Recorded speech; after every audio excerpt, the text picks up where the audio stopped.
يا صاحبي، هو انت ايه اللي منعك تتمرن؟ عندك رمضان اهو، شاب زي الفل، فورمه قويه جدا، ورغم كل التحديات اللي عنده الا ان هو واجهها وبيتمرن كويس قوي، وبياخد كورسات وعنده طموح وعايز يعمل حاجه لنفسه.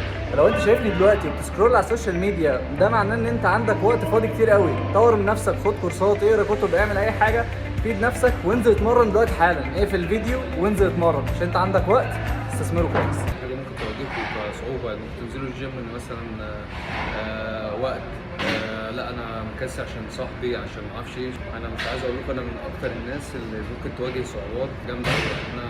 انتوا قررت يا ابني انت هتعمل دي انت مش هينفع، انت في الاول والاخر مش توصل لحاجه. لا انا قررت باذن الله هبقى حاجه كويسه في المجال ده. وعلى ايد طبعا اخويا الله وحبيبي يخليك، وانت والله كابتن احتجت اي ماجد. حاجه احنا كورسات سوا، تمارين سوا، انا معاك في التمرينه، معاك في كل حاجه. وانزل، يعني انت مش هتخسر حاجه. يعني انا عايز اقول لك انا كده، انا ولا مهتم اصلا بدايت ولا مهتم باي حاجه. اهم حاجه تمريني مستمر. وطبعا بتفرج على فيديوهات كابتن ماجد الله يخليك، الله يخليك والله يا حبيب قلبي. الله يخليك. استمر وانت هتشوف الفرق. حتى لو هتنزل يعني ما فيش وقت فاضي، عندك دراسه، اذا كان شغل، اذا كان حاجه، انزل جرب كده 3 ايام في الاسبوع هيفرقوا معاك جامد.